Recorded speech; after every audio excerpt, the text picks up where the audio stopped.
What if I told you that serving divorce papers to your pregnant wife could be the biggest mistake of your life? James Morrison thought he had it all figured out.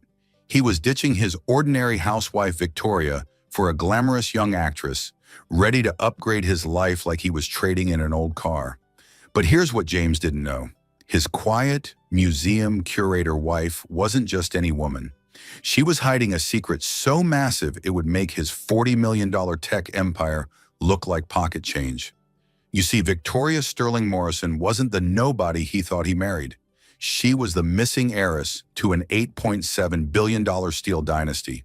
And when those divorce papers landed on her kitchen counter, they didn't just end a marriage, they awakened a sleeping giant. This is the story of what happens when a cheating husband picks the wrong woman to underestimate. It's about hidden fortunes, corporate warfare, and the most satisfying revenge you'll ever hear.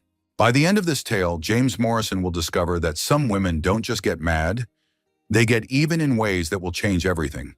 So buckle up, because you're about to witness the most expensive divorce mistake in history. The coffee mug shattered against the kitchen floor as Victoria Sterling stared at the papers in her trembling hands.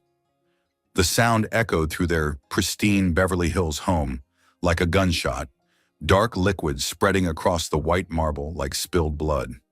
"Divorce papers," she whispered, her voice barely audible above the morning news droning from the mounted television. James Morrison stood in the doorway, adjusting his Italian silk tie with the same cold precision he used to fire employees. At 36, he still possessed the sharp jawline and calculating eyes that had first attracted her 5 years ago. But now those features seemed carved from ice. "I've been meaning to discuss this with you," he said, his tone suggesting he was announcing a quarterly report rather than ending their marriage. "My attorney advised serving you formally to avoid any confusion about timelines." Victoria's free hand instinctively moved to her rounded belly. 8 months pregnant, she felt vulnerable and exposed in her cotton nightgown, while he stood there fully dressed for another day of conquest in the tech world. "Your attorney," she repeated slowly. "Not our attorney, yours." "Well, obviously we'll need separate representation now." James stepped carefully around the broken ceramic, his Armani shoes avoiding the spreading coffee stain. "I've already spoken with Mitchell and Associates about your settlement options. You'll be well provided for, naturally." The casual cruelty of his words hit her like a physical blow. 5 years of marriage, 5 years of believing she'd found someone who loved her for herself rather than her family's money. And he was discussing her future like a business transaction. "When?" she asked. "When what? When did you decide? When did you decide our marriage was over?" James paused at the kitchen island, pouring himself orange juice from the crystal pitcher she'd given him for their second anniversary. "Victoria, let's be honest. We've both known this wasn't working for months. We want different things. You want some fairy tale life with white picket fences and family dinners. I need someone who understands my world, my ambitions. Someone like Amber Delacroix?" The name hung in the air between them like an accusation. James's jaw tightened almost imperceptibly, the only sign that her words had found their mark. "I don't know what you mean." "The receipts in your jacket pocket, the hotel charges on our credit card statement, the way you've been working late every night for the past 3 months." Victoria's voice remained steady despite the storm raging inside her chest. "I'm pregnant, James, not stupid." He had the grace to look uncomfortable at least. "Amber understands the entertainment industry. She gets the networking, the public appearances, the pressure of building an empire. And I don't. You never did." The words were delivered with surgical precision, designed to cut deep. "You wanted me to be someone I'm not, some suburban husband content with a middle-class life. That's not who I am, Victoria. That's not who I'll ever be." Victoria stared at the man she'd married, searching for any trace of the person who'd once held her hand during thunderstorms and brought her soup when she was sick. He was still there somewhere beneath the expensive clothes and corporate ambition, but he felt like a stranger now. "What about the baby?" "We'll work out custody arrangements. 50-50 split, supervised visits initially given your condition." He spoke as if their unborn child was another asset to be divided, like their cars or furniture. "My attorney assures me it's all very standard." Victoria felt something cold settle in her stomach. a growing certainty that this conversation would be a turning point in ways James couldn't possibly imagine. She thought of the phone call she'd avoided making for 7 years, the number she'd memorized but never dialed. "Your condition," she repeated. "You mean my pregnancy. I mean your obvious emotional instability, the mood swings, the paranoia about Amber, the way you've been isolating yourself from our friends." "Your friends, you mean? The ones who knew about your affair and said nothing to me?" James finished his orange juice and set the glass in the sink with deliberate care. "I have a breakfast meeting with investors in 30 minutes. My attorney will contact you about scheduling a settlement conference. I'll be staying at the Chateau Marmont for the next few days while you process this." He moved toward the hallway, then paused without turning around. "For what it's worth, Victoria, I did love you. But love isn't enough to build the kind of life I want. I need a partner who complements my success, not someone who's content hiding from the world." After he left, Victoria stood alone in the kitchen she'd designed with such hope 2 years ago. The morning light streaming through the windows felt harsh and unforgiving, highlighting every flaw in their carefully constructed life. She walked to the bedroom they'd shared for 3 years, each step feeling like a goodbye. On his nightstand, tucked beneath a business magazine, she found what she was looking for. A black lace thong that definitely wasn't hers, still carrying traces of perfume she didn't recognize. Attached was a note in feminine handwriting. "Thanks for the weekend, darling. Can't wait for our Cabo trip next month. All my love, A." Victoria felt a laugh bubble up from somewhere deep in her chest, sharp and bitter. While she'd been planning their nursery, James had been planning his escape with his 25-year-old actress girlfriend. She picked up her phone with steady hands and dialed the number she'd carried in her memory like a talisman for 7 years. It rang twice before a familiar voice answered. "Sterling Steel Industries, Margaret Sterling's office." "Patricia, it's Victoria," she said quietly. "I need to speak with my grandmother." "Miss Victoria. Oh my goodness, we haven't heard from you in so long. Hold on, dear, I'll get her right away." The pause seemed to stretch forever, filled with the weight of years and decisions and a life she'd tried so hard to leave behind. When Margaret Sterling's voice came through the phone, strong and commanding even at 62, Victoria felt something inside her chest unfurl like a flag in the wind. "Victoria Catherine Sterling," her grandmother said, and the sound of her full name spoken with such authority made her spine straighten automatically. "It's been 7 years. I know, grandmother, I know it has. And now you're calling, which means something has happened." Victoria closed her eyes and felt her baby kick against her ribs, as if sensing the moment's importance. "It's time, Margaret," she said simply. "James Morrison has no idea he just declared war on the wrong family." The silence that followed was pregnant with possibility. "I'll be on the next plane to Los Angeles," Margaret said finally. "And Victoria?" "Yes? Welcome home, my dear. Welcome home." Amber Delacroix spun in front of her Beverly Hills apartment's floor-to-ceiling windows, her silk robe flowing around her like liquid gold. The morning sun caught the highlights in her carefully maintained blonde waves, and she felt beautiful and powerful and utterly victorious. At 25, she'd already learned that timing was everything in both Hollywood and love affairs. And today, finally, the timing was perfect. The divorce papers had been served. James had texted her from his car. "It's done. Victoria knows. We can be together now." She picked up her phone and scrolled through the contacts until she found her agent's number. "Richard, it's Amber. I have some news that's going to change everything. James Morrison is getting divorced." "The tech millionaire?" "Amber, honey, this is perfect timing. I just got off the phone with Netflix about that romantic drama series. If you're dating Morrison, that's exactly the kind of high-profile relationship that could push you from supporting actress to leading lady territory." Amber smiled, admiring herself in the mirrored wall of her living room. "Not dating, Richard. Marrying. Once the divorce is final, of course." "Jesus, Amber. Do you know what Morrison's net worth is? We're talking about serious money here. Tech IPOs, investment portfolios, real estate holdings across 3 states. You could fund your own production company." The thought sent a thrill through her. She'd grown up in a trailer park in Bakersfield, fighting for every opportunity, every audition, every chance to prove she was more than just another pretty face with Hollywood dreams. James Morrison represented the culmination of every calculation she'd made, every relationship she'd strategically navigated. "I know exactly what he's worth," she said, "and I know exactly what I bring to the table. Beauty, youth, industry connections, and enough ambition to match his own." Her doorbell rang, and she practically floated to answer it. James stood in the hallway holding a Louis Vuitton shopping bag and wearing the satisfied expression of a man who just closed a major deal. "Good morning, beautiful," he said, pulling her into his arms. "How does it feel to be dating a soon-to-be divorced man?" "It feels like destiny," Amber replied, meaning every word. Inside the bag, she found a diamond tennis bracelet that probably cost more than most people's cars. The stones caught the light like captured stars, and she fastened it around her wrist with reverent fingers. "James, it's gorgeous, but you didn't need to buy me anything. You're all I want." "I want everyone to know you're mine now," he said, settling onto her white leather sofa. "No more hiding, no more secret weekends. I want to take you to industry events, introduce you to my business partners, show you off the way you deserve."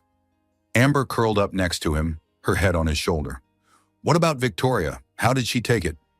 "Better than expected, honestly. Very calm, very composed.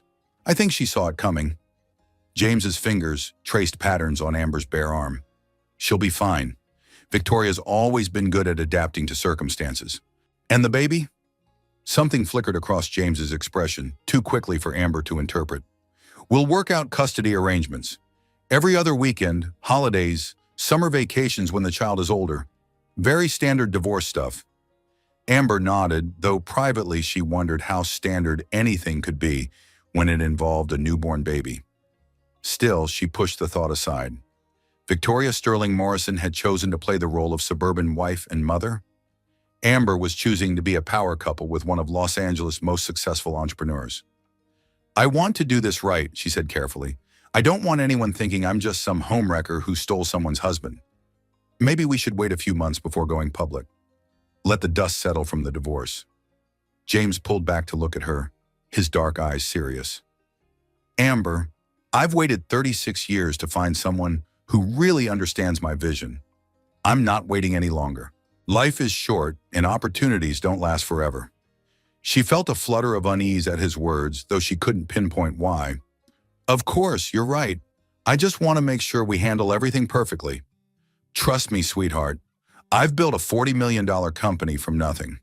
I know how to handle complicated situations." $40 million. The number still took Amber's breath away. In Bakersfield, $40 million was lottery ticket money, fantasy money, money that existed only in dreams and movies, but James talked about it like it was simply the natural result of intelligence and hard work. "Tell me about the settlement," she said, settling more comfortably against him. "Will Victoria fight for half your assets?" "She can try," James replied with confidence, "but I had an airtight prenup drafted by the best family law attorneys in California. Victoria signed it without even reading it thoroughly, if I remember correctly. She was so eager to marry me, so convinced that love would conquer all." Something about his tone made Amber look up at him sharply. There was a coldness there she'd never heard before, a dismissive cruelty that seemed at odds with the charming, attentive lover she knew. "You did love her, though, didn't you? At least in the beginning?" "I thought I did, but looking back, I think I was just attracted to her simplicity. She was so different from the women I usually dated, so uncomplicated and genuine. It was refreshing for a while. And now? Now I realize I need someone who can match my energy, someone who wants to build something extraordinary together." Victoria wanted to hide from the world, to pretend we were just ordinary people living ordinary lives. "But I'm not ordinary, Amber. Neither are you." She kissed him then, tasting ambition and possibility on his lips. Outside her windows, Los Angeles sprawled in all directions, a city of dreams and second chances and reinvention. She'd been born Amanda Kowalski in a town where the biggest excitement was the annual Corn Festival. But she'd remade herself into Amber Delacroix, actress and soon-to-be wife of a millionaire. "I love you," she whispered against his mouth. "I love you too," he replied, "and I'm going to give you everything you've ever wanted." Meanwhile, across town, Victoria Sterling sat in Dr. Patricia Williams's office, trying to focus on the steady rhythm of her baby's heartbeat, filling the room through the ultrasound speaker. "Everything looks perfect," Dr. Williams said, her kind face creased with concern. "But I'm worried about your stress levels, Victoria. Divorce proceedings can be incredibly difficult, especially this late in pregnancy." "I'll be fine, Dr. Williams. Actually, I think I'm going to be better than fine.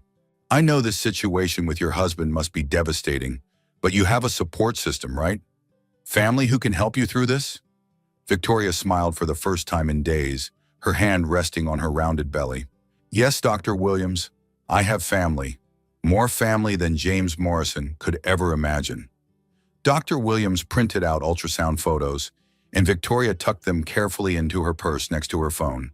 She had calls to make, plans to set in motion, a legacy to reclaim that she'd spent 7 years trying to forget. James Morrison thought he was divorcing a helpless pregnant woman with no resources and no options. But he was about to discover that Victoria Sterling had been hiding more than just her hurt feelings and morning sickness. She'd been hiding an empire. The Sterling family estate in Pittsburgh's Shadyside district had been built in 1892 by Victoria's great-great-grandfather, a Scottish immigrant who'd turned a single furnace into America's third-largest steel empire. The mansion's Gothic revival towers and limestone facade had witnessed 5 generations of Sterling triumphs and tragedies, but none quite like what was about to unfold. Margaret Sterling stood at the library's tall windows, watching the rain streak down glass that had been installed before the First World War. At 62, she retained the commanding presence that had made her the first woman to successfully run a major American steel company. Her silver hair was pulled back in an elegant chignon, and she wore a charcoal wool suit that probably cost more than most people's monthly salary.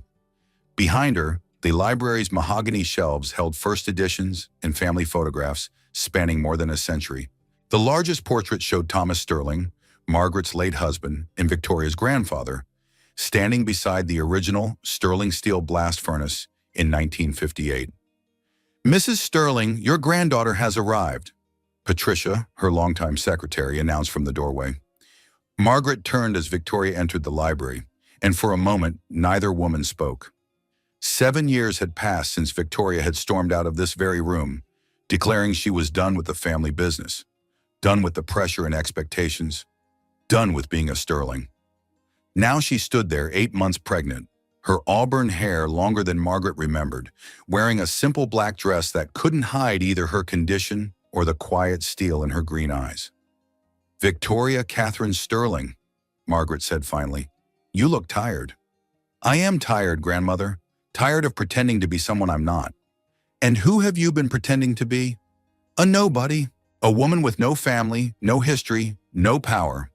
Victoria's voice was steady, but Margaret could hear the pain underneath. "I thought if I could just be ordinary, I might find someone who loved me for myself.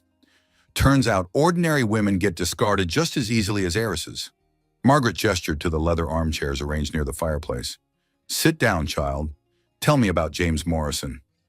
Victoria eased herself into her grandfather's favorite chair, the same one where he'd taught her to read financial reports when she was 8 years old. "He's exactly what you'd expect. Ambitious, ruthless, utterly convinced of his own superiority. He built Morrison Innovations from nothing, and now it's worth $40 million. $40 million! Margaret's tone suggested she was discussing pocket change. "How quaint! Grandmother, he served me with divorce papers this morning, while I'm 8 months pregnant with his child." "I see. And this surprises you?" Victoria felt a flash of the old anger. "Yes, it surprises me. I know you never approved of my marriage, but I thought James loved me. I thought I'd found someone who wanted to build a life with me, not just acquire me like another business asset." Margaret moved to the antique sidebar and poured 2 glasses of mineral water, adding lemon slices with precise movements. "Victoria, when you left here 7 years ago, you said the Sterling name was a curse. You said you wanted nothing to do with our family's legacy. I was 22 and idealistic. You were 22 and naive." Margaret handed her the water and settled into the opposite chair.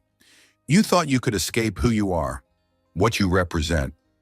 But the Sterling name isn't just about money, Victoria. It's about power, influence, and responsibility. It's about understanding that in this world, people like James Morrison are predators, And people like you are either prey or predators themselves. Victoria sipped her water, feeling the baby shift against her ribs. So what are you suggesting? That I use the family money to destroy him? I'm suggesting you remember who you are. Margaret reached for a leather folder on the side table.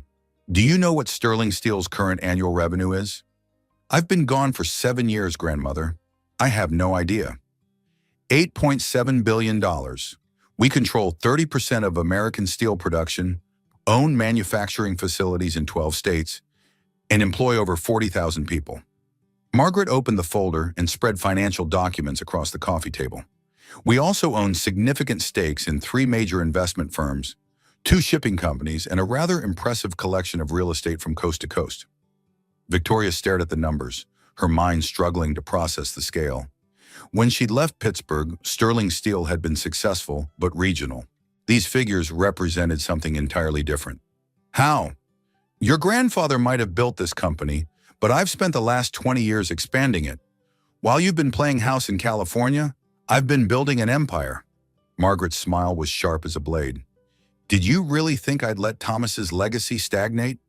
But why didn't you tell me? Why didn't anyone tell me how big the company had become? Because you made it very clear you wanted nothing to do with us. You changed your phone number, returned our letters unopened, refused to take my calls. Margaret's voice softened slightly. I respected your wishes, Victoria, but I never stopped hoping you'd come home. Victoria felt tears threaten, and she blinked them back fiercely. I was so angry. At you, at grandfather's expectations, at the whole world assuming I'd just step into a role I never chose. And now? Victoria looked down at her belly, where her baby was kicking, as if responding to the conversation. Now I have someone else to think about. Someone who deserves better than watching their mother get discarded like yesterday's newspaper. Margaret leaned forward, her eyes intense. Victoria, I need to tell you something. Something that might change your perspective on your husband's divorce filing. What do you mean? Sterling Steel has been quietly acquiring shares in Morrison Innovations for the past 2 years. Through shell companies, investment funds, holding corporations, nothing traceable to our family name. Victoria felt the blood drain from her face. How much? 41%.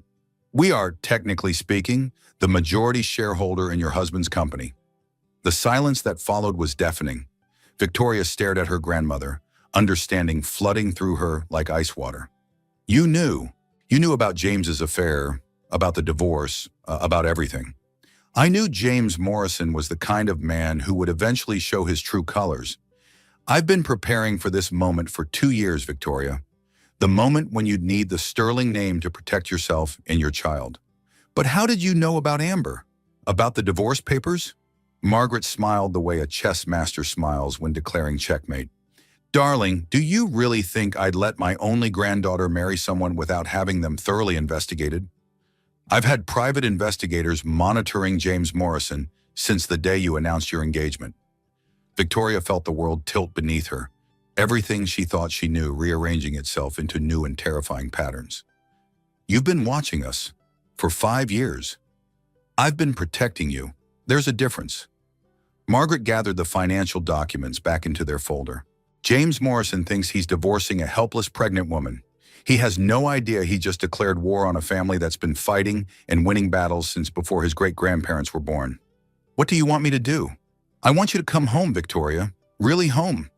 I want you to take your place as my heir and the future head of Sterling Steel. Margaret's voice was firm but gentle. And I want you to show James Morrison exactly what happens when someone underestimates a sterling woman. Victoria stood carefully, her hand on her lower back. Through the library's tall windows, she could see the lights of Pittsburgh beginning to twinkle in the gathering dusk. This city had built empires and broken them, had forged the steel that built America's skyscrapers and bridges. I need to make some phone calls, she said finally. Of course. Patricia has prepared the rose suite for you, and Dr. Elizabeth Chen from Presbyterian Hospital will be here in the morning to check on you and the baby. Victoria paused at the library door. Grandmother, when you say James has no idea who he declared war on, what exactly do you mean? Margaret Sterling's smile was sharp enough to cut glass. I mean, my dear girl, that tomorrow morning, James Morrison is going to discover his wife isn't the nobody he thought he married. And by the time we're finished, he's going to wish he'd shown you the respect you deserved. As Victoria climbed the mansion's curved staircase to her childhood bedroom, she felt something she hadn't experienced in 7 years. The weight and power of her family name settling around her shoulders like armor. James Morrison had made the mistake of his life. He just didn't know it yet. Victoria returned to the Beverly Hills house she'd shared with James, knowing it would be for the last time. The morning sun slanted through windows she'd once thought of as home, but now the space felt like a stage set for someone else's life. James was in the master bedroom, methodically packing his Italian suits into leather suitcases. He'd always been precise in everything he did, and even his departure was executed with corporate efficiency. "You're back early," he said without looking up. "I thought you'd want to avoid this part. I needed to get a few things." Victoria moved to her dresser, pulling out items she'd need for her stay in Pittsburgh. "When will you be finished here?" "This afternoon. I'm taking most of my clothes and personal effects. Obviously, the house will need to be sold as part of the settlement, so you'll want to start thinking about where you'd like to live after the baby comes." The casual way he discussed dismantling their life together made Victoria's chest tighten, but she kept her voice steady. "I've already made arrangements." "Good. I'm glad you're being practical about this." James folded a shirt with the same care he used for everything, creasing the sleeves just so. "My attorney will be in touch about scheduling a settlement conference. I think you'll find I'm being very generous considering." "Considering what?" "Considering you brought nothing to this marriage except yourself." The words were delivered without malice, a simple statement of fact in James's mind. "I've built everything we have, Victoria. The house, the cars, the lifestyle. You've been along for the ride." Victoria felt something cold settle in her stomach, but she kept packing. "I see. I'm not trying to be cruel, but we both know the reality here. You have no income, no assets of your own, no family money to fall back on. That prenup you signed protects both of us from making unrealistic demands." He moved to his nightstand, collecting expensive watches and cufflinks. Victoria watched him pack away the Rolex she'd given him for their first anniversary, the one she'd saved for 6 months to afford by selling jewelry her grandmother had given her as a teenager. "James, can I ask you something?" "Of course." When did you know our marriage was over?" He paused, a platinum watch halfway to his suitcase. "Honestly, about a year ago, maybe longer. You started talking about wanting to have children, wanting to slow down, wanting me to spend more time at home. It became clear we wanted fundamentally different things. So you decided to find someone who wanted the same things you wanted. I decided to be honest about who I am instead of pretending to be someone I'm not." James's tone suggested he viewed this as admirable self-awareness. "Amber understands my ambitions. She wants to build something extraordinary together, not retreat into domestic mediocrity." The doorbell rang and Victoria heard familiar footsteps in the foyer. Rebecca Hayes appeared in the bedroom doorway, her expression stormy. "James Morrison, you are a piece of work," Rebecca announced without preamble. She was Victoria's age but carried herself with the confidence of someone who'd never doubted her worth. Dark-haired and fierce-eyed, she'd been Victoria's closest friend since college. "Rebecca, this is a private conversation," James replied coolly. "Not anymore, it isn't." Rebecca crossed her arms and fixed him with a stare that had withered corporate executives and Hollywood agents alike.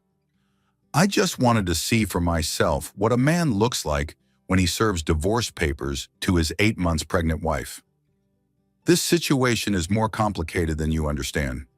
"Oh, I understand perfectly. You found a younger woman who strokes your ego better, and you decided to trade up. The fact that your wife is about to give birth to your child is just an inconvenient detail." James closed his suitcase with sharp clicks. "Victoria and I have grown apart. It happens in marriages. We're handling this as maturely as possible." "Maturely?" Rebecca's voice climbed an octave. "You're abandoning a pregnant woman for an actress half your age? There's nothing mature about that, James. That's just selfishness with expensive lawyers." Victoria watched the exchange with growing fascination. For 5 years, she'd tried to keep peace between her husband and best friend, softening Rebecca's sharp edges and excusing James's coldness. Now she wondered why she'd bothered. "Rebecca, it's okay," she said quietly. "James has made his choice. We all have to live with the consequences. No, it's not okay, Vic. You don't just get to... Rebecca stopped mid-sentence, studying Victoria's face. Wait, something's different. You look different. I'm 8 months pregnant and getting divorced. Of course I look different. No, this is something else. Rebecca tilted her head, the way she did when working out a complex problem for her marketing firm. You look, I don't know, stronger somehow. James hefted his suitcases and headed for the door. I'll be at the Chateau Marmont if you need to reach me about anything urgent. Otherwise, all communication should go through my attorney. After he left, Rebecca helped Victoria pack maternity clothes and personal items into her own suitcase. Okay, spill. Where are you going, and why do you look like you just remembered something important? Victoria sat on the edge of the bed they'd shared for 3 years, her hands resting on her belly. Rebecca, I need to tell you something. Something I should have told you years ago. What? My name isn't really Victoria Sterling Morrison. It's Victoria Catherine Sterling. I don't understand the distinction. Victoria took a deep breath. Sterling Steel Industries. Have you heard of it? The steel company? Yeah, they're huge. They sponsor the Pittsburgh Symphony, have their name on half the buildings downtown. Rebecca's eyes widened. Wait, Sterling. Your maiden name is Sterling. My grandfather was Thomas Sterling. He built Sterling Steel from nothing, turned it into one of America's largest manufacturing companies. My grandmother Margaret has been running it since he died 15 years ago. Rebecca stared at her for a long moment. You're telling me you're rich? I'm telling you my family's rich. Extremely rich. $8.7 billion in annual revenue rich. Jesus Christ, Victoria. 8 billion? Rebecca sank into the bedroom's upholstered chair. And you never told me? In 10 years of friendship, you never mentioned that your family owns a Fortune 500 company? I ran away from all that when I was 22. I wanted to make my own way, find someone who loved me for myself, not for my family's money. So you lied to James about your background. I omitted the truth. I told him my family was in business, that we were estranged, that I didn't want to talk about it. He never pushed for details. Rebecca was quiet for several minutes, processing the revelation. Finally, she looked up with the expression Victoria couldn't read. He has no idea, does he? James has no idea who he's divorcing? None whatsoever. Holy shit, Vic! Holy shit! Rebecca started laughing, a sound caught between hysteria and pure joy. He thinks he's getting rid of some helpless housewife, and instead he's about to go to war with an industrial dynasty. Victoria smiled for the first time in days. Something like that. What are you going to do? I'm going home to Pittsburgh. I'm going to have my baby surrounded by family who actually want us both. And I'm going to show James Morrison exactly what happens when someone underestimates a sterling woman. Rebecca stood up abruptly. I'm coming with you. Rebecca, you can't just... The hell I can't. You're about to wage corporate warfare against your narcissistic ex-husband. And you think I'm missing that? I've waited 10 years to see someone put James Morrison in his place. Victoria felt tears threaten, but these were different from the tears she'd shed that morning. These were tears of gratitude and relief, and something that felt remarkably like hope. He married a nobody, she said softly, echoing her grandmother's words. But he's divorcing a sterling. As they finished packing, Victoria caught sight of herself in the bedroom mirror. Rebecca was right. Something had changed in her face. The uncertainty and self-doubt she'd carried for 7 years were gone, replaced by something sharper and more purposeful. James Morrison thought he'd discarded a liability. Instead, he'd awakened a dynasty. Sterling Steel Industries headquarters occupied 4 blocks of downtown Pittsburgh, a gleaming testament to American industrial might. The original 1920s structure had been expanded over the decades, but Margaret Sterling had insisted on preserving the Art Deco lobby with its soaring ceilings and murals depicting the heroic age of steel production. Victoria stood in that lobby for the first time in 7 years, feeling the weight of history and expectation settling around her shoulders. Employees hurried past, some doing double takes when they recognized her face from old company newsletters and family photographs that still hung in the executive corridors. Miss Sterling? A young woman in an impeccably tailored suit approached with obvious nervousness. I'm Jennifer Walsh, Mrs. Sterling's new assistant. She's waiting for you in the boardroom. The elevator ride to the 50th floor felt both eternal and instantaneous. Victoria's reflection stared back at her from the polished steel doors, and she hardly recognized herself. Gone was the uncertain young woman who'd fled Pittsburgh 7 years ago. In her place stood someone who looked capable of commanding respect and inspiring fear in equal measure. The executive boardroom hadn't changed since Victoria's childhood. The same massive mahogany table, the same leather chairs, the same oil paintings of sterling patriarchs watching over modern corporate battles. But now there were additions. Framed photographs of Margaret receiving industry awards, groundbreaking ceremonies for new facilities, handshake deals worth hundreds of millions of dollars. Margaret Sterling sat at the head of the table, reading glasses perched on her nose as she reviewed documents. David Harrison, the family attorney, occupied the chair to her right, surrounded by legal briefs and files that probably contained enough information to destroy or create fortunes. "Victoria," Margaret said without looking up. "Perfect timing." David was just explaining Morrison Innovations' current financial position.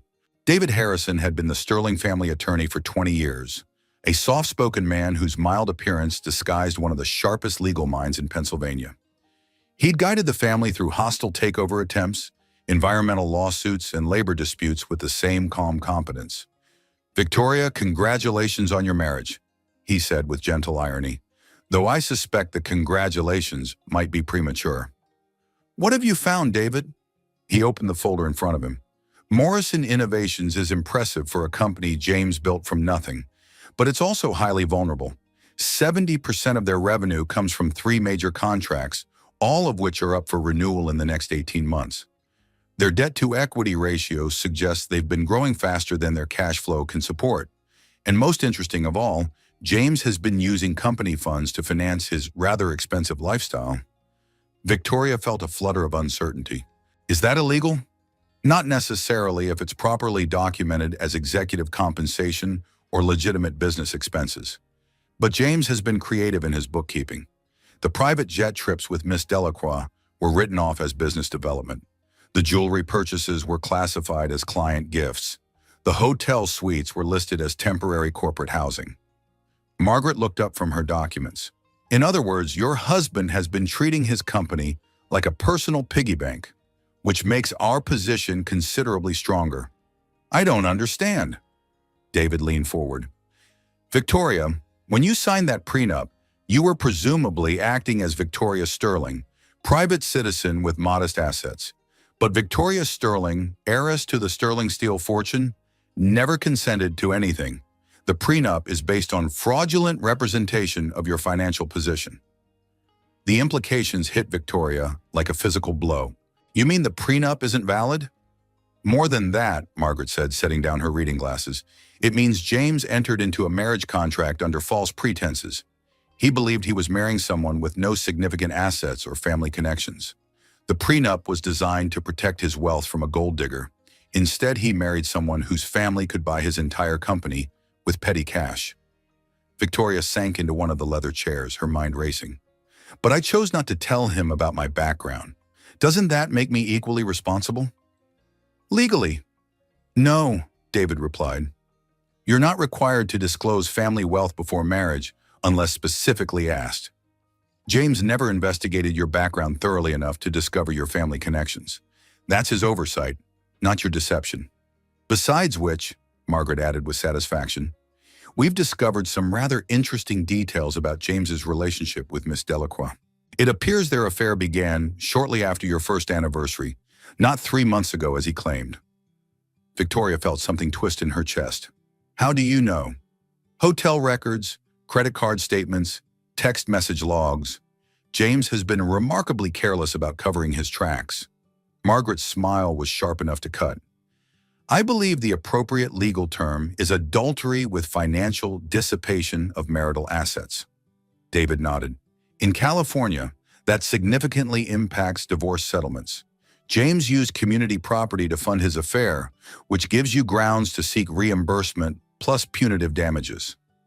Victoria looked around the boardroom at the portraits of her ancestors who'd built an empire from nothing, who'd survived the Great Depression and 2 world wars and countless corporate battles. She thought about James's casual cruelty that morning, his assumption that she had no resources or options. What about Morrison Innovations? You said we own 41%? Through various shell companies and investment funds, yes. James has no idea his majority shareholder is his estranged wife's grandmother. Margaret gathered her documents. Which brings us to our next decision point, Victoria. What exactly do you want to accomplish here? I want my child to be provided for. I want James to understand that actions have consequences, and I want him to know exactly who he underestimated. Revenge, in other words. Victoria considered the word. Justice. I want justice. Margaret stood and walked to the floor-to-ceiling windows that offered a panoramic view of Pittsburgh and the three rivers that had built the city's fortune. Victoria, there are several ways we can proceed. We can expose James's financial irregularities and force Morrison Innovations into bankruptcy. We can use our stock position to remove him as CEO and install our own management team. We can drag him through years of expensive litigation that will cost him everything he's built. Or we can offer him a chance to exit gracefully, buy out his remaining shares at fair market value, allow him to save face, give him enough money to start over somewhere else. Margaret turned back to face her granddaughter. The choice is yours, Victoria. But remember, whatever we do will affect your child as well. James Morrison may be a faithless husband, but he is still your baby's father. Victoria felt her baby kick against her ribs, as if responding to the mention of its father. She thought about the life she'd planned, the suburban dream she'd been willing to sacrifice her family legacy to achieve. None of it had been real. James had never loved her the way she loved him, but she could make sure their child never suffered for their parents' mistakes. I want him to know, she said finally. I want James to understand exactly who he married and what he's lost. But I don't want to destroy him. I want him to choose his own fate. Margaret's smile suggested she'd expected exactly that answer. David, prepare an offer to purchase James Morrison's remaining shares in Morrison Innovations. Fair market value, no penalties, clean exit. And if he refuses, then we'll show Mr. Morrison what happens when someone declares war on a family that's been winning battles for over a century. As Victoria left Sterling Steel headquarters that afternoon, she felt a strange sense of completion. For 7 years, she'd tried to be someone she wasn't. Now finally, she was coming home to herself. James Morrison had wanted to divorce a nobody. Instead, he was about to negotiate with a dynasty. James Morrison stood in his corner office at Morrison Innovations, staring at the legal document that had just destroyed his carefully ordered world. The letterhead read Blackstone Pearson Associates, one of Pittsburgh's most prestigious corporate law firms, and the content was both impossible and terrifying. Marcus, read this again, he said to his business partner, who sat across from the mahogany desk looking equally stunned. Marcus Reed had been James's college roommate, best man at his wedding, and the only person who'd believed in Morrison Innovations when it was nothing but an idea sketched on a napkin. At 38, he possessed the steady temperament that balanced James's more volatile ambitions. It says Sterling Steel Industries is making an offer to purchase Morrison Innovations through a private acquisition. Marcus read slowly. All outstanding shares, including yours. Fair market value based on third-party assessment. Sterling Steel, James repeated. I've never heard of them. I have. Marcus set down the document and reached for his laptop. They're huge, James, like Fortune 500 huge. Steel production, manufacturing, industrial construction, based in Pittsburgh. Why would a steel company want to buy a tech firm? Diversification, market expansion. Who knows why billionaires do anything? Marcus pulled up Sterling Steel's website, and both men stared at the corporate overview. Jesus Christ, James. Look at these numbers. $8.7 billion in annual revenue. Facilities in 12 states. 40,000 employees. James felt something cold settle in his stomach. This has to be a mistake. Why would a company that size even know we exist? Because someone told them we exist. Marcus leaned back in his chair, his expression thoughtful. James, this isn't a random acquisition offer. This is targeted, specific, and perfectly timed with your divorce proceedings. Someone with serious money and serious connections wants to buy your company right now. The implications hit James like a physical blow. You think Victoria's behind this somehow? I think Victoria Sterling Morrison has a very interesting maiden name, and I think you might want to Google it before you make any assumptions about your wife's resources. James turned to his computer and typed Victoria Sterling into the search engine. The first result made his hands shake. Sterling Steel Heiress returns to Pittsburgh after 7-year absence. The accompanying photograph showed Victoria at a charity gala, wearing an elegant black gown, and standing next to an older woman identified as Margaret Sterling, CEO and chairman of Sterling Steel Industries. Victoria looked confident, poised, and completely different from the uncertain pregnant woman he'd served with divorce papers just 2 days ago. "She's the heir to Sterling Steel," he whispered. Marcus leaned over to read the article. "Holy shit, James. Holy shit. You married the granddaughter of Thomas Sterling, the guy who built one of America's largest industrial empires. And you served her with divorce papers while she was 8 months pregnant." James scrolled through more search results, finding articles about Victoria's grandfather, her grandmother's corporate achievements, the Sterling family's philanthropic activities. Every result painted a picture of wealth and power beyond anything he'd ever imagined. How did I not know? How did I not know any of this? Because she didn't tell you, obviously. Jesus, James, think about it. How much do you actually know about Victoria's background? Her family? Where she came from? James tried to remember conversations from their early relationship, but Victoria had always been vague about her family, claiming they were estranged and she didn't want to discuss it. He'd assumed it was typical family drama, nothing more serious than personality conflicts or political disagreements. She said her family was in business, that they didn't get along, that she wanted to make her own way, he said weakly. Her own way, right. She was worth billions of dollars and chose to work as a museum curator, making $40,000 a year. Marcus's voice was incredulous. James, she was hiding from her inheritance, and you never bothered to find out why. James's phone rang, and he saw his attorney's number on the display. Mitchell, please tell me you have some good news. James, we need to talk, immediately. My office, and bring whatever financial documents you have from Morrison Innovations. What's wrong? What's wrong is that your wife just hired David Harrison to represent her in the divorce proceedings. Who's David Harrison? Only the most expensive family law attorney in Pennsylvania. The man corporations call when they're facing existential threats. James, David Harrison's retainer costs more than most people's annual salary. After hanging up, James stared at his computer screen, trying to process the magnitude of his miscalculation. He'd thought he was divorcing a powerless woman with no resources. Instead, he'd declared war on industrial royalty. What are you going to do? Marcus asked. I don't know. Call Victoria, maybe. Try to explain that this was all a misunderstanding? Marcus gave him a look of profound pity. James, you served your 8 months pregnant wife with divorce papers so you could marry a 25-year-old actress. I don't think there's any misunderstanding to clarify. James's assistant knocked and entered without waiting for permission, her face flushed with excitement. Mr. Morrison, Channel 7 News is downstairs. They want to interview you about your wife. My wife? Victoria Sterling. Apparently, she made some kind of announcement today about returning to the family business. The reporters are calling it, The Prodigal Heiress Returns Home. So what they want to know about your marriage, the divorce, whether you'll be joining Sterling Steel Industries. James felt the world tilt beneath him. Tell them no comment. Tell them we're not available for interviews.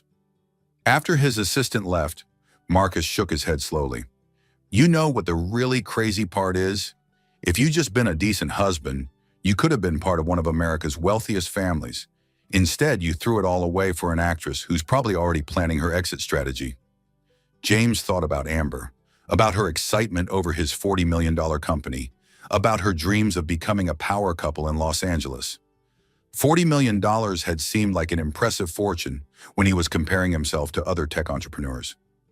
Compared to $8.7 billion, it was lunch money. His phone buzzed with a text message from an unknown number. James, we should talk.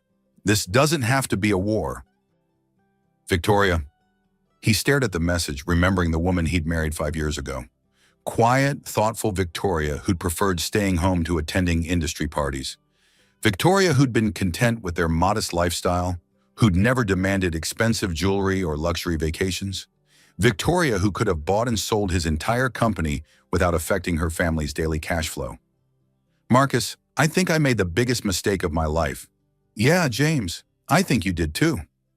Outside Morrison Innovations' windows, Los Angeles sprawled in all directions, a city built on dreams and ambition and the constant pursuit of more. James had spent 15 years building his company, sacrificing relationships and personal happiness for the pursuit of success. Now he was learning that true power had been sleeping beside him all along, and he'd been too blind and arrogant to recognize it. His phone rang again. This time it was Amber. James, darling, I just saw the news. Is it true? Is Victoria really a billionaire heiress? He looked at the acquisition offer on his desk, at the Google search results still glowing on his computer screen, at the future he'd destroyed with his own hands. Yes, Amber, it's true. The silence on the other end of the line told him everything he needed to know about the woman he'd chosen over his wife. The Sterling Steel executive boardroom had hosted presidents and prime ministers, labor leaders and foreign dignitaries, but Victoria doubted it had ever contained the particular combination of tension, regret, and barely suppressed fury that filled the space now. James Morrison sat across the polished mahogany table from her, flanked by his attorney and looking like a man who'd just discovered he'd been sleepwalking toward a cliff. He'd lost weight in the 3 days since their last conversation, and his expensive suit couldn't hide the exhaustion in his eyes.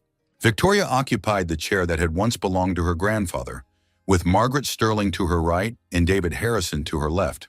Behind them, oil paintings of 5 generations of Sterling patriarchs seemed to watch the proceedings with ancient judgment. Victoria, James said quietly, his voice lacking its usual confidence. You look well. Thank you. Her tone was polite but distant, the voice she might use with a business acquaintance. I understand you received our acquisition offer. Yes, I did. James glanced around the boardroom, taking in the obvious displays of wealth and power. I have to admit, this isn't what I expected when you said we needed to talk. Margaret Sterling spoke for the first time since the introductions. Mr. Morrison, what exactly did you expect? I expected to meet with Victoria in a coffee shop or a lawyer's office. I expected to discuss custody arrangements and asset division. He looked directly at Victoria. I didn't expect to discover that my wife is the heir to one of America's largest industrial fortunes. Your estranged wife, Victoria corrected gently. And I'm not the heir, James. I'm the heiress. There's a difference. David Harrison opened the file in front of him. Mr. Morrison, we're prepared to make you a very generous offer.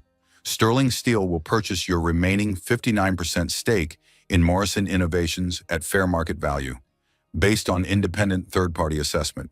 You'll walk away with enough money to start over anywhere you choose. James's attorney, a nervous man named Mitchell who clearly regretted taking this case, leaned forward. And if Mr. Morrison declines your offer, then Sterling Steel will exercise its rights as the majority shareholder and restructure Morrison Innovations according to our strategic vision, Margaret replied smoothly, which may or may not include Mr. Morrison in a leadership capacity. The threat was delivered with such elegant politeness that it took James a moment to fully understand what he'd heard. You're saying you'll fire me from my own company. We're saying we'll fire you from our company, Victoria said. James, Morrison Innovations hasn't been your company for 2 years, not since my family began acquiring shares through various investment vehicles. Why? The word came out raw, stripped of pretense. Why did you lie to me for 5 years? Why did you hide who you really are? Victoria was quiet for a long moment, her hand resting on her rounded belly where their child moved restlessly. Because I wanted to be loved for myself, not for my family's money. Because I'd spent 22 years watching people change when they learned my last name. Because I wanted to believe that somewhere in the world was a man who could love plain Victoria Sterling, not heiress Victoria Sterling. But you never gave me the chance to love all of you. You made that decision for both of us. Did I? Victoria's voice remained calm, but James could hear steel underneath. Tell me, James, if you'd known about my family's wealth when we first met, what would have changed? Nothing. Everything would have been exactly the same. Really? You wouldn't have been more attentive, more romantic, more eager to please? Victoria leaned forward slightly. You wouldn't have seen dollar signs instead of the woman you claim to have loved. James opened his mouth to protest, then closed it. The truth was uncomfortable but undeniable. Knowing about Victoria's inheritance would have changed everything about their relationship. His pursuit would have been more aggressive, his commitment more strategic, his entire approach calculated around access to her family's resources. You see, Margaret said with satisfaction, my granddaughter understands human nature better than you gave her credit for. But lying to me for 5 years. I never lied, Victoria interrupted. I told you my family was in business. I told you we were estranged. I told you I didn't want to discuss it. Everything I said was true. David Harrison spread documents across the table. Mr. Morrison, we've also discovered some interesting details about your financial management of Morrison Innovations. Company funds used for personal expenses, creative bookkeeping around executive compensation, and what appears to be systematic conversion of business assets to support your lifestyle. James felt his face flush. Those were legitimate business expenses. Private jet trips with Miss Delacroix were business expenses. Jewelry purchases were business expenses. Hotel suites for your extramarital affairs were business expenses. David's voice never rose, but each question landed like a physical blow. I can explain. I'm sure you can, Margaret said. The question is whether those explanations will satisfy the Internal Revenue Service, the Securities and Exchange Commission, and the various other regulatory bodies that might be interested in your bookkeeping practices. The silence that followed was deafening.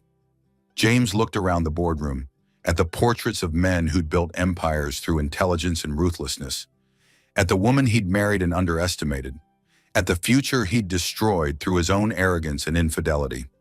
Victoria, I need to ask you something, he said quietly. Did you know? When you married me, did you know your family would eventually buy my company? Victoria met his gaze steadily. No, James. My grandmother made those investments without my knowledge, as protection for me and any children I might have. I had no idea Sterling Steel owned part of Morrison Innovations until 3 days ago. But you called her.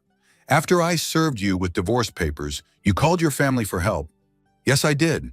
After 5 years of trying to be the woman you wanted, after 5 years of making myself smaller and quieter and more accommodating, I finally remembered who I really am. Victoria's voice grew stronger.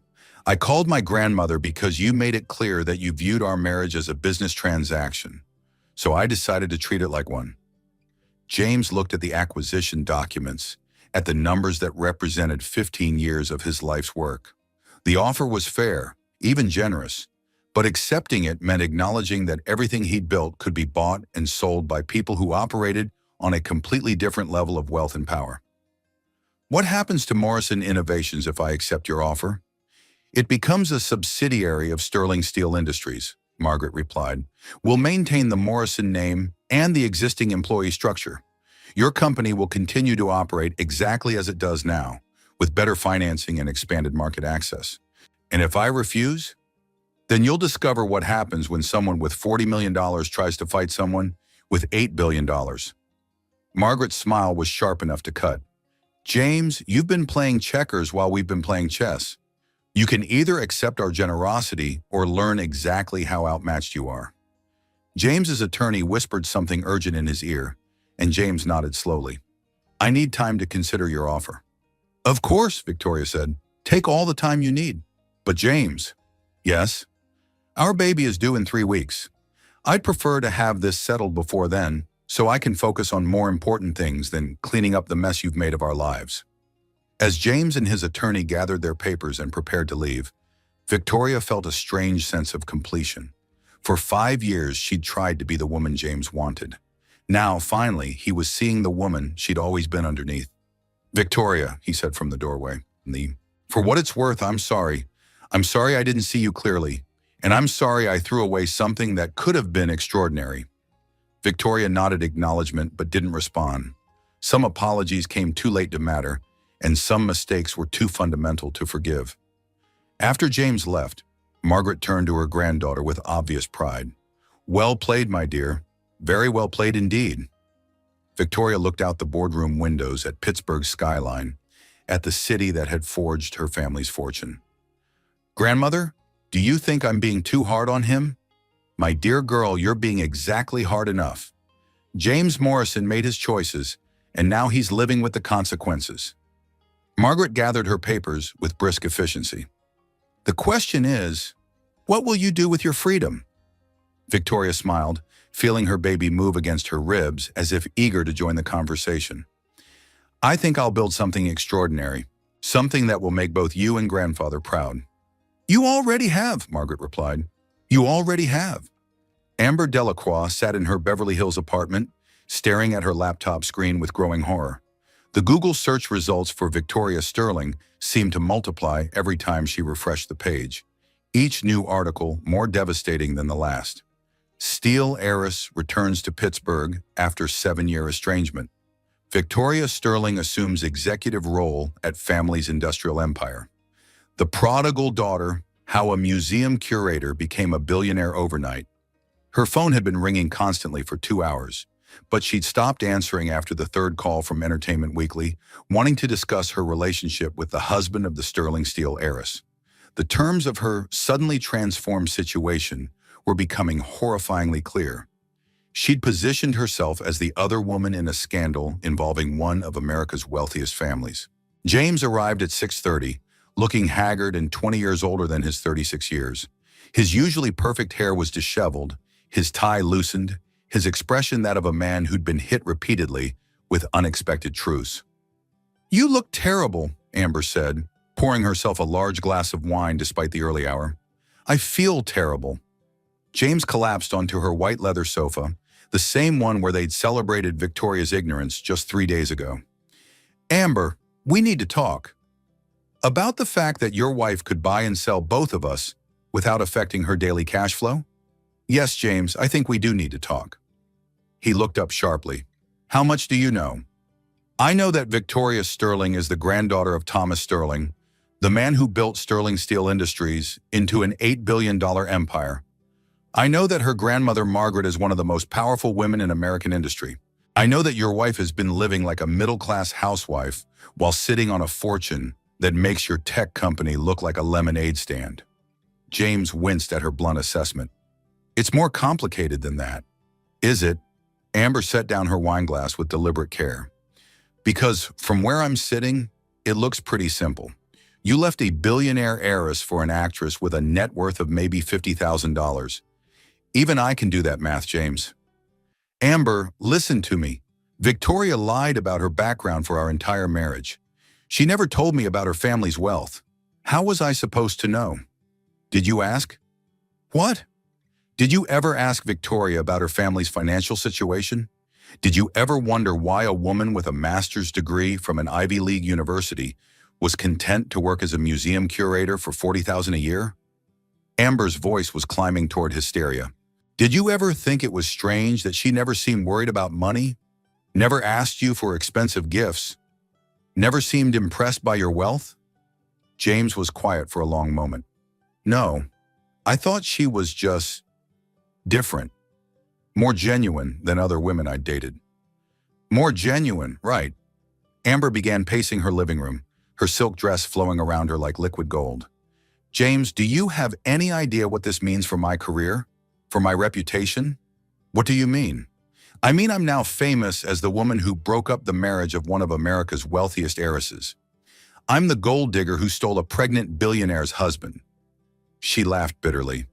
Do you know what Hollywood does to women who get labeled as homewreckers, especially homewreckers who target pregnant women? James looked genuinely confused. But you're beautiful, talented, ambitious. This doesn't change any of that.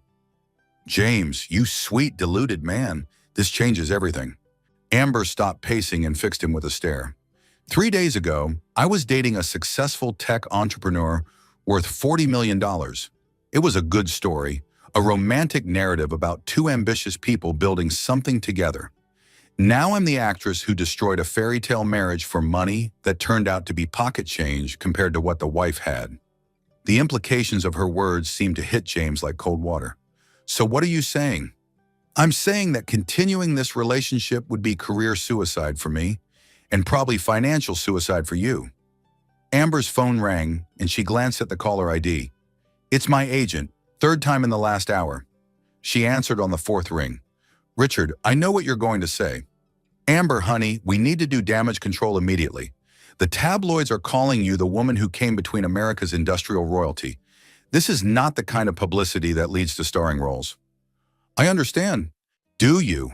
Because I've already had 3 casting directors call to ask if you're available for other woman roles. Supporting parts, Amber. Mistress number 2, secretary who seduces the boss, revenge girlfriend. That's what this scandal is doing to your brand. After hanging up, Amber looked at James with something approaching pity. My agent wants me to issue a statement distancing myself from you and expressing regret for any pain caused to Victoria and her unborn child. You can't be serious. I'm completely serious. James, I came to Los Angeles with nothing but ambition and a Greyhound bus ticket. I've spent 7 years building a career, making connections, positioning myself for bigger opportunities. I won't let your midlife crisis destroy everything I've worked for. James stood up abruptly, his face flushed with anger and humiliation. So that's it? You're just abandoning me? I'm protecting myself, the same way you were protecting yourself when you served divorce papers to your pregnant wife. Amber's voice was calm now, businesslike. James, you made a calculation that Victoria was worth less than your freedom. I'm making a calculation that you're worth less than my career. But I love you. I threw away my marriage for you. You threw away your marriage for the idea of me, for a younger woman who made you feel powerful and desired. Amber moved to her bar and poured another glass of wine, her movements graceful despite her emotional turmoil. But I never loved you, James. I loved what I thought you represented. Success, security, access to a world I couldn't enter on my own. The words hung in the air between them like a death sentence. You never loved me? I loved the lifestyle. I loved the expensive restaurants and the private jet trips and the jewelry. I loved feeling like I was dating someone important. Amber's honesty was brutal in its precision. But love you? The man who could abandon his pregnant wife for a younger woman? No, James. I never loved that man. James sank back onto the sofa, his head in his hands. So I've lost everything. My marriage, my company, and now you. You haven't lost your company yet. Victoria's family made you a generous buyout offer. How do you know about that? Because I called Victoria this afternoon. James looked up sharply. You what? I called your wife and asked for a meeting. We had coffee at the Beverly Hills Hotel. Amber's smile was sharp and calculating. Lovely woman, by the way. Much classier than I expected. What did you tell her? I told her the truth, that I seduced you because I thought you were wealthy and powerful, and that I'm deeply sorry for the pain I've caused her and her unborn child. Amber finished her wine in one long swallow. And then Victoria Sterling made me an offer I couldn't refuse. What kind of offer? The kind that changes everything, James. The kind that makes me realize just how small time we've both been. Before James could respond, Amber's doorbell rang. She checked her phone and smiled with genuine warmth for the first time in days. That would be my ride to the airport. I have a meeting in Pittsburgh tomorrow morning. Pittsburgh? What's in Pittsburgh? My future, Amber replied, gathering her purse and coat. Victoria offered me something you never could, James. She offered me a chance to be part of something bigger than myself. James watched in stunned silence as the woman he'd sacrificed his marriage for walked toward the door. Amber, wait. We can work this out. We can figure out a way to... No, we can't. She paused at the door, looking back at him with something that might have been compassion. James, you're about to learn something important about power. Real power isn't about having $40 million. Real power is about having $8 billion and the wisdom to use it strategically. What did Victoria offer you? Amber's smile was radiant with possibility. She offered me a starring role in Sterling Steel's new media division, a chance to produce and develop content that actually matters, with unlimited financing and complete creative control. She opened the door, cool evening air rushing into the apartment. She offered me everything I ever wanted, James, and all I had to do was walk away from you. After Amber left, James sat alone in her apartment, surrounded by the elegant furnishings and expensive artwork that had once seemed like symbols of their shared success. Now they felt like props in a play that had ended badly for everyone, except the woman he'd underestimated. His phone buzzed with a text message from Victoria. "The offer stands until Friday, James. After that, we proceed with the alternative approach. Choose wisely." James looked around the empty apartment, at the life he'd thought he wanted, at the future that was dissolving like sugar in rain.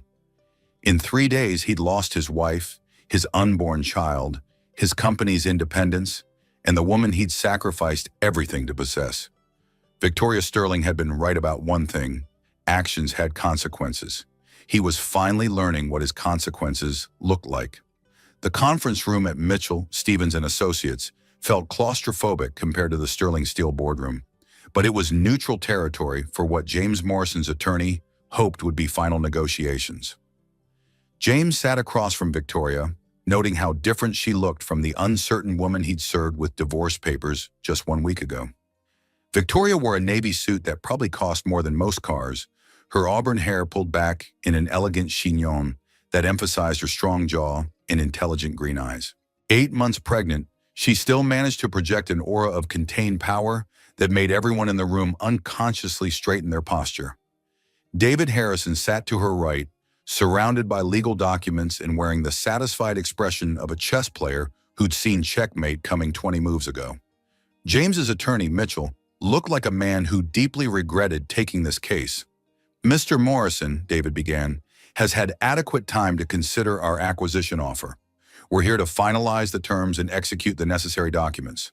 James cleared his throat. "Actually, I've decided to reject your offer." The silence that followed was profound. Victoria's expression didn't change, but something shifted in the room's atmosphere, like the moment before a thunderstorm breaks. "I see," she said quietly. "May I ask why?" "Because Morrison Innovations is my life's work. 15 years of 18-hour days, of sacrificing everything for a vision that nobody else believed in." James's voice gained strength as he spoke. "I won't just hand it over to people who want to absorb it into their empire." Mitchell looked nervous. "James, perhaps we should discuss—" "No," James held up a hand. "I've thought about this carefully. I'm willing to go to court, to fight for my company, even if it means years of litigation." Victoria exchanged a glance with David Harrison, and James caught something that looked almost like pity in her expression. "James," she said gently, "I was hoping we could resolve this amicably, for our child's sake. But if you insist on a fight, we'll give you one." "What do you mean?" David opened a thick folder and spread documents across the table. "Mr. Morrison, we've completed a comprehensive audit of Morrison Innovations' financial practices. The results are quite interesting." James felt his stomach clench. "What kind of audit?" "The kind that reveals systematic misappropriation of corporate funds for personal use. The kind that documents fraudulent expense reporting and potential tax evasion." David's voice was clinical, professional. "The kind that typically results in federal investigations and criminal charges." Mitchell leaned forward urgently. "Now wait just a minute. We have hotel receipts for weekend trips with Miss Delacroix, charged to Morrison Innovations as business development. We have jewelry purchases totaling $60,000, listed as client gifts despite no corresponding client records. We have private jet usage for personal vacations, written off as executive travel." David continued methodically. "Shall I continue?" James felt the color drain from his face. "Those were legitimate business expenses. Were they? Can you provide documentation showing how your romantic weekend in Cabo Del Lucas with Miss Delacroix benefited Morrison Innovations? Can you explain why client gifts of expensive jewelry were never given to actual clients?" The room fell silent except for the sound of James's increasingly rapid breathing. "But that's not all," Victoria said softly. "James, we also know about the falsified earnings reports you submitted to potential investors, the inflated user numbers you provided to venture capital firms, the contracts you claim to have secured that don't actually exist." James's world began to spin. "How could you possibly know?"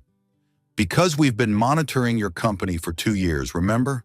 We know everything, James, Every lie, every deception, every corner you've cut to make Morrison Innovations appear more successful than it actually is.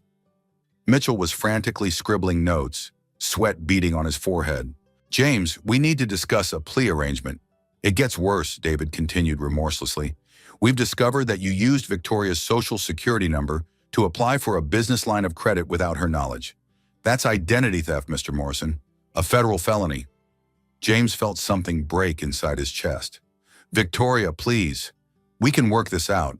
I know I made mistakes, but… Mistakes? For the first time, Victoria's composure cracked, revealing the pain and fury underneath. James, you didn't make mistakes. You made calculated decisions to defraud investors, evade taxes, and steal from your own company. All while serving me with divorce papers and planning to marry your mistress. I never meant for any of this. Yes, you did. Victoria's voice was steel wrapped in silk. You meant all of it, James. You meant to discard me when I became inconvenient. You meant to use company funds to support your affair. You meant to lie to investors and creditors and anyone else who stood between you and what you wanted. James looked around the conference room at the faces staring back at him with various degrees of contempt and professional disappointment. He thought about Amber flying to Pittsburgh to start her new life funded by sterling steel money. He thought about the reporters who'd been calling, wanting statements about his relationship with America's industrial royalty. He thought about the federal investigations that David Harrison had just casually mentioned. What do you want from me? He asked quietly. We want you to accept reality, Victoria replied. Sign over your shares in Morrison Innovations. Accept our buyout offer. Walk away with enough money to start over somewhere else, preferably far from here. And if I don't, David Harrison smiled with predatory satisfaction. Then we turn our evidence over to the FBI, the IRS, and the Securities and Exchange Commission. You'll spend the next decade fighting criminal charges while your assets are frozen and your reputation is destroyed. Your choice, Mr. Morrison. James felt something collapse inside him, the final surrender of a man who'd overplayed his hand against opponents he'd never understood. How long do I have to decide? Victoria glanced at her watch, a simple Cartier that probably cost more than his car. My water broke 20 minutes ago, James. My contractions are about 5 minutes apart, so you have exactly as long as it takes for my driver to get me to Presbyterian Hospital. The room exploded into motion. Mitchell jumped up, papers scattering. David began efficiently packing documents. Victoria remained seated, her breathing controlled but obviously labored. You're in labor? James asked stupidly. Right now, which means our son is about to be born into whatever world his father creates in the next few minutes. Victoria accepted David's help standing, her movements careful but determined. Choose wisely, James. This is the last decision you'll make that affects both of us. James stared at the woman he'd married 5 years ago, the woman he'd thought he knew completely, the woman who was about to give birth to his child while dismantling his life with surgical precision. Victoria, sign the papers, James. Her voice was gentle now, almost kind. Sign them and walk away.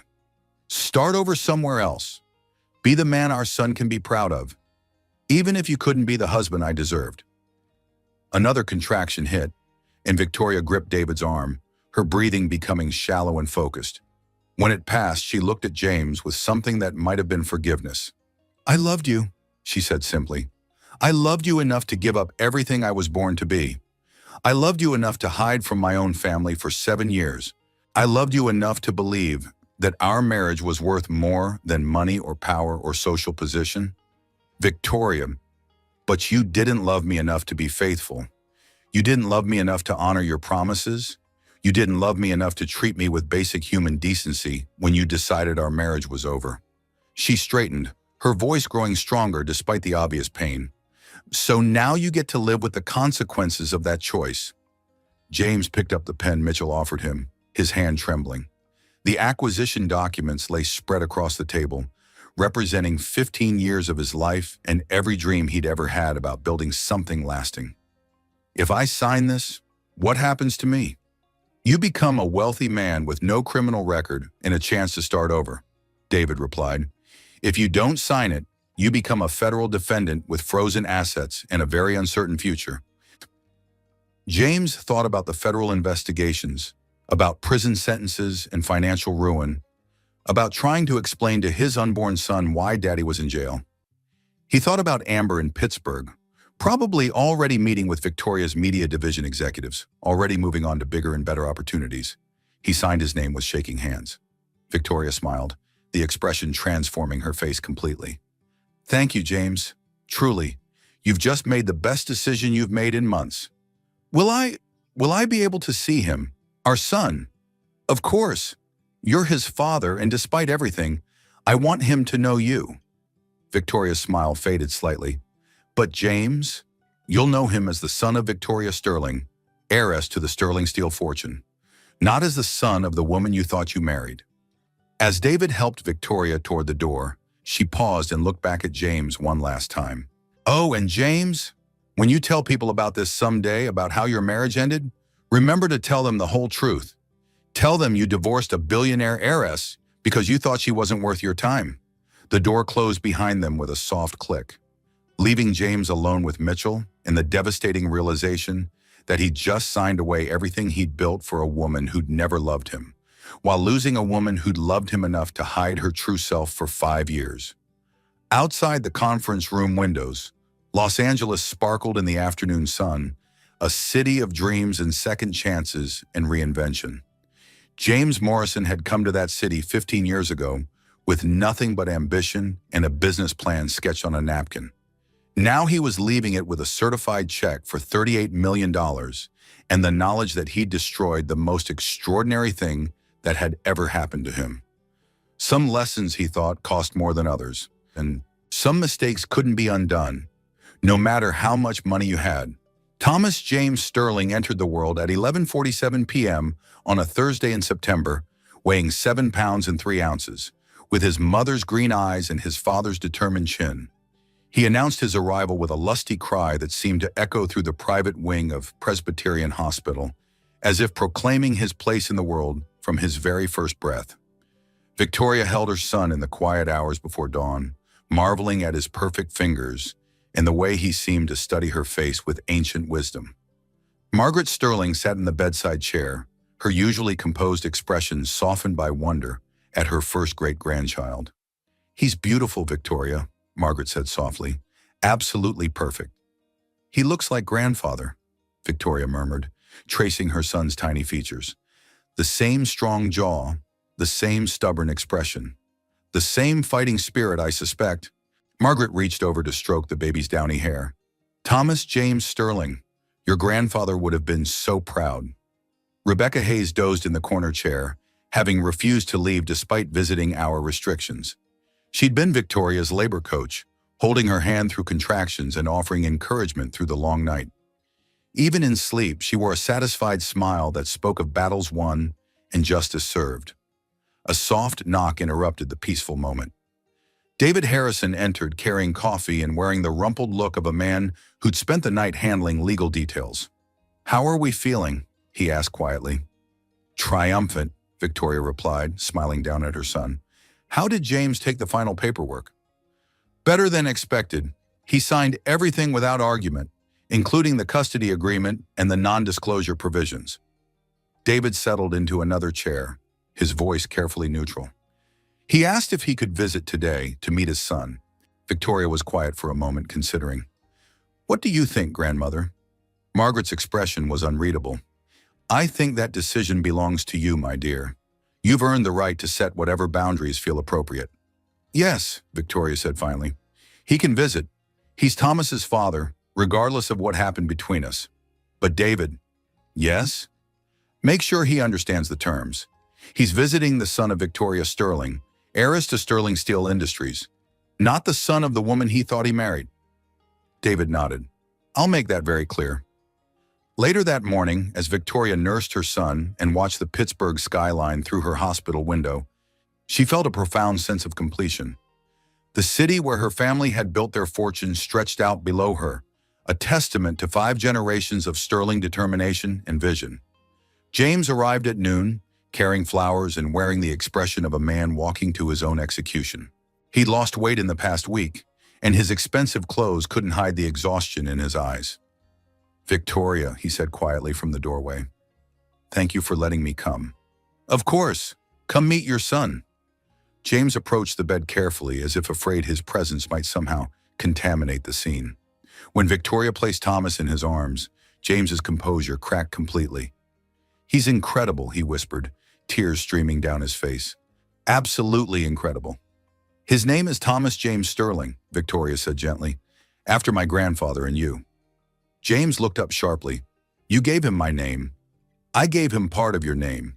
Because despite everything that's happened between us, you're his father, and I want him to know that. For several minutes, James held his son in silence, memorizing every detail of the tiny face. When Thomas opened his eyes, James caught his breath. He has your eyes, and your stubborn chin. Victoria's voice was soft but firm. James, I want you to know that Thomas will always know who his father is. You'll have reasonable visitation rights, input into major decisions about his upbringing, and the chance to build a relationship with him. Even after everything I've done, especially after everything you've done, I want our son to learn from both of our choices, James, the good ones and the mistakes. James carefully returned Thomas to Victoria's arms, his movements reluctant. I need to tell you something. What? I know I don't deserve forgiveness. I know I threw away something extraordinary because I was too blind and selfish to see what I had. James's voice was barely above a whisper. But I want you to know that I'm sorry, deeply, profoundly sorry, for every hurt I caused you. Victoria studied his face, seeing genuine remorse there for the first time. I know you are, James, and I forgive you. How can you forgive me? How can you be so generous when I was so cruel? Because holding on to anger would only hurt our son, and he deserves better from both of us. Victoria adjusted Thomas in her arms, her movements instinctively protective. Besides, you've given me something I never expected.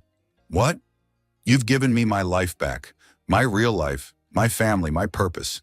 Victoria smiled, the expression radiant with new understanding.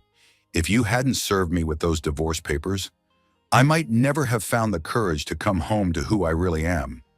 James was quiet for a long moment. What will you do now? I'm going to raise our son. I'm going to learn how to run Sterling Steel Industries from the most formidable businesswoman in America. And I'm going to build something extraordinary for the next generation.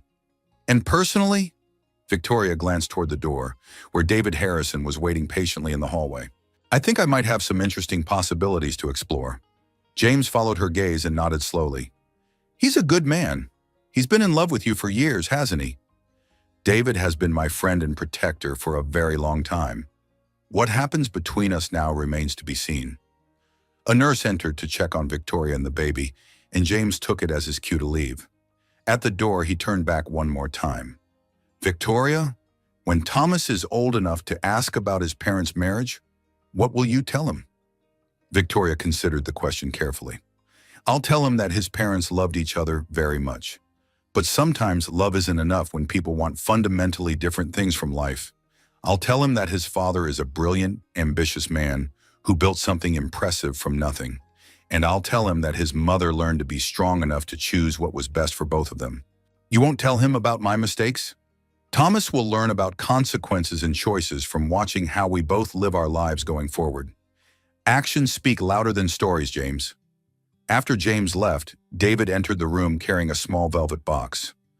Victoria, there's something I need to ask you. David, we just finalized my divorce yesterday.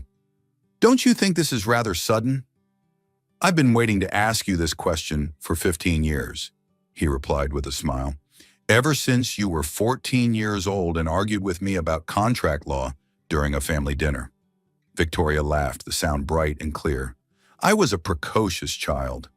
You were a remarkable child who grew into an extraordinary woman.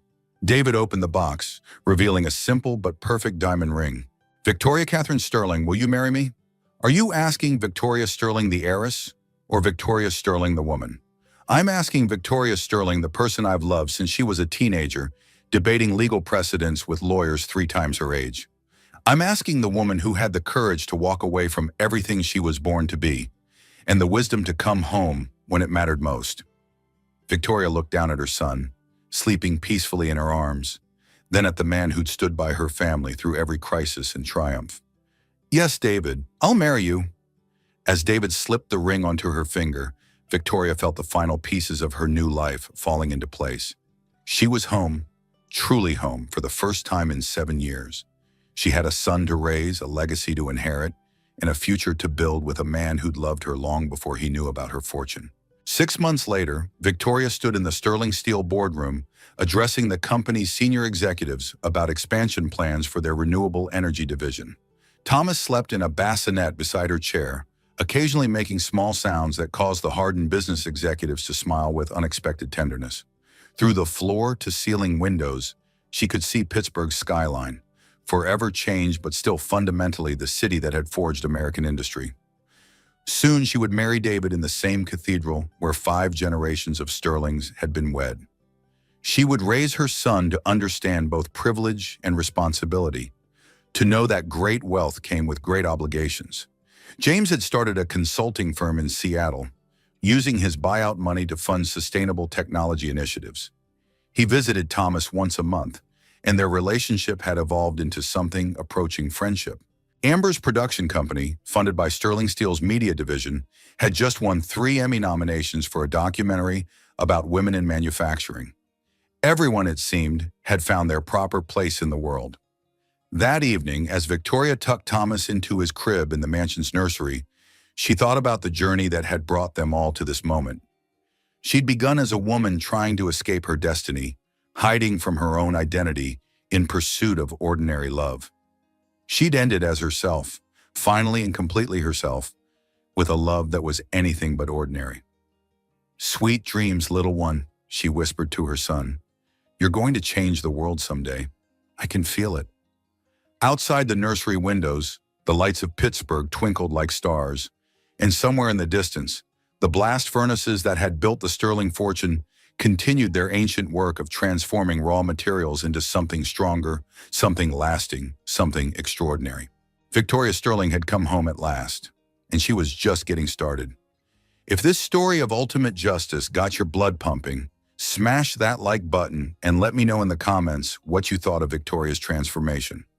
Don't forget to subscribe and hit the notification bell, because trust me, you don't want to miss our next tale of karma coming full circle.